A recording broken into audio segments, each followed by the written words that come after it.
या सगळ्याविषयी बोलण्याकरता भाजपचे नेते प्रसाद लाड आपल्यासोबत जोडले गेलेले आहेत।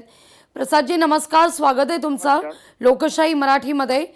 काय वाटतं तुम्हाला, रोहित पवार यांनी जो दावा केलाय त्यात कितपत तथ्य आहे? रोहित पवार म्हणजे छोटे संजय राऊत झालेले आहेत। सातत्याने मीडियात राहायचं, कपोकल्पित कारण काढायची, स्टोऱ्या बनवायच्या, लोकांमध्ये संभ्रम निर्माण करायचा आणि स्वतः काहीतरी मोठा नेता हे भासवायचं।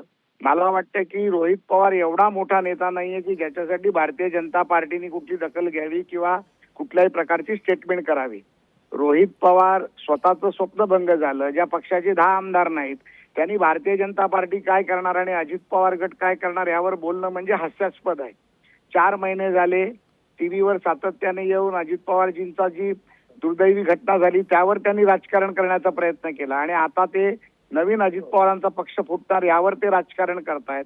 त्यांच्या मनामधली जी जळजळ आहे, मळमळ आहे, ही पार्थ पवारांबद्दलची आहे। त्यांच्या मनामधली जळजळ आणि मळमळ ही सुनित्रा वहिनी उपमुख्यमंत्री झाल्याची आहे। त्यामुळे अजित पवार कुटुंबाला सातत्याने कुठेतरी अडचणीत ठेवायचं, त्यांना कुठेतरी त्रासात आणायचं, लोकांच्या चर्चेत चुकीच्या प्रकारे आणायचं, हा प्रयत्न त्यांचा चालू आहे। मला वाटतं की रोहित पवारकडे लक्ष देण्यात काही तथ्य नाही, काही अर्थ नाही, त्यांना फार महत्त्व देण्याची गरज नाही।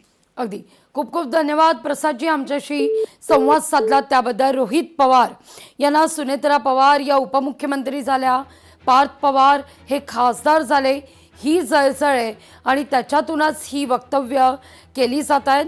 ते संजय राऊत बनू पाहतायत अशी टीका प्रसाद लाड यांच्याकडून करण्यात आलेली आहे।